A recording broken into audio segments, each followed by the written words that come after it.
السلام عليكم ورحمة الله وبركاته كلنتها بون داوديال كسو دوادا برتينا بلان qodobada aan idiin haynana waxa kamid ah madaxweyne dani oo lagu eedeeyay boobka doorashada golaha shacabka xildhibaankii koobaad ee golaha shacabka oo garowe maanta lagu doortay banaanbaxyo lagu taageerayo xildhibaankii Ingiriiska ee baarlamaanka horgeeyay dooda Soomaaliland oo ka dhacay magaalada Hargeysa iyo qaramada midoobay oo cambaareysay duqeyn lala beegsaday xire ku taala wadanka Yemen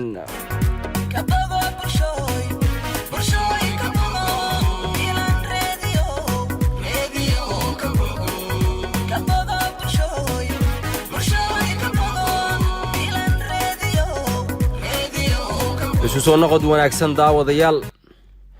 aynu ku horeyno madaxweyne dani ayaa lagu eedeeyay boobka doorashada golaha shacabka ee ka socota garowe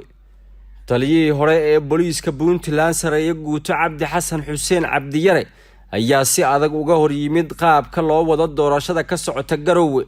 waxa uu sheegay in la heli karay goobo ka muhiimsan xerada ciidanka oo la aaminsan yahay balse uu socdo qorshe lagu boobayo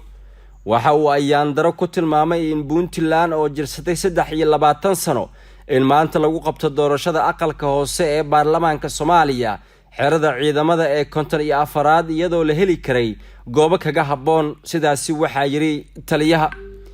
waxa uu intaasi ku sii daray talaabadani oo baalmarsan habraacyadii doorashada ee lagu heshiiyay waxa ay tusaale u tahay kalsooni darada haysata maamulka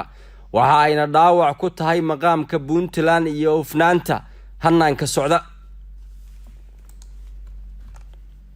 xildhibaankii koobaad ee golaha shacabka ayaa maanta lagu doortay magaalada Garowe ee caasimadda maamulka Puntland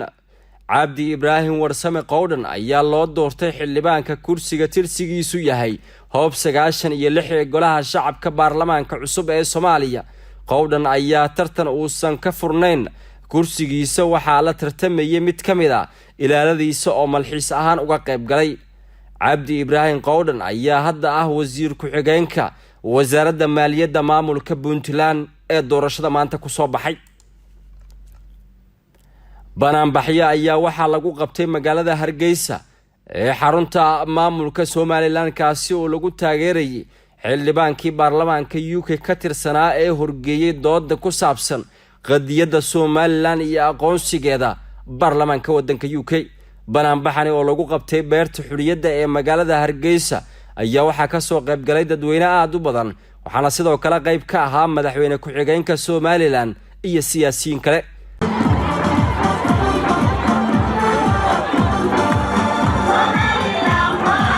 maanta waxa miisaanka iskala mudnaanta la siinayaa midnimada ummadda Soomaaliland iyo madax banaanideeda taasaynu ku wada soconaa taasaynu dalka ku dhisanaa waxaanu jecelnahay Soomaaliland way hibsantay Soomaaliland waqtigeedii 30 sano kadib dunidii ayaa lagu falanqeynayaa guusha ugu weyn ee Soomaaliland dunidu ay ku majeeranaysaa waa doorashooyinkii dalka laga qabtay baanu galay gardaraa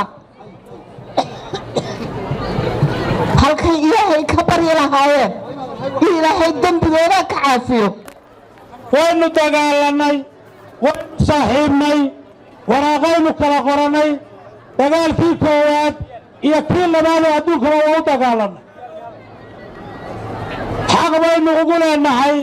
ama xaq baynu isugu leenahay inaynu caalamka isaga doodno oo wax istarno iyo shacabka Soomaaliland waxa ka maqan oo ahaa inay ictiraaf helaan oo caalamka midnimada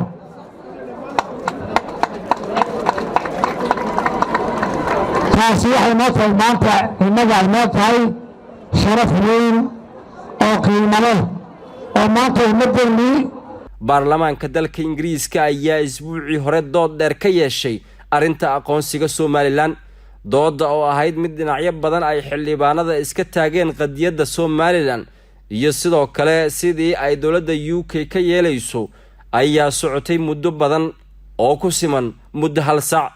xildhibaanada ayaa intooda badan la dhacsanaa dooda uu soo bandhigay xildhibaan Gavin Williamson oo ahaa xildhibaankii aqalka horgeeyay mooshinka ka doodida aqoonsiga Soomaaliland ugu dambeyntiina qaramada midoobay waxa ay cambaareysay duqeyn lala beegsaday xire ku taala wadanka Yemen oo culaaduhu ay aafayeen qaramada midoobay ayaa cambaaraysay duqeymo dhanka cirka oo xulafada Sacuudiga uu hogaaminayo ay ka fuliyeen gobolka Sacda ee waqooyiga dalkaasi Yemen kaasi oo lagu dilay 10 qof. diyaaradaha dagaalka xulafada uu hogaamiyo Sacuudiga ayaa barqanimadii maanta waxa ay duqeymo ka geysteen xero ku taala magaalada Sacda halkaasi oo ay ku dileen in ka badan 70 ruux halka ay ku dhaawaceen in ka badan 140 kale iyadoo wararku ay sheegayaan in la filayo in tirada dhimashada ay sii kordhi karto. fiidnimadii Jimcihii aynu soo dhaafnay afayeenka xogayaha guud ee qaramada midoobay Stephen Dujarric waxa uu sheegay in madaxa qaramada midoobay uu dhaleeceeyay duqeymaha cirka ee ay maanta horaantii bilaabeen xulafada Sacuudiga hogaaminayo ee ka dhanka xabsiyo ku yaala magaalada Sacda. Dujarric oo hadalkiisa sii wata ayaa sheegay in duqeymo kale oo dhanka cirka ay fuliyeen isbahaysiga duulaanka ku jooga dalka Yemen. Jimcihii shalay ayaa waxa uu sheegay in duqeymaha halkaasi ay ka dhaceen isagoo intaasi ku daray in duqeymahaasi ay sidoo kale ay sababeen dhimasho iyo dhaawac soo gaaray dad rayid ah oo ay ku jireen caruur. waxa uu sheegay in weerarka cirka ee la beegsaday xarumaha isgaarsiinta ee Xudayda oo si adag loo go'doomiyay taasi oo si weyn u hakisay adeegyadii internetka ee muhiimka u ahaa ee inta badan dalkaasi Carbeed ee saboolka ah.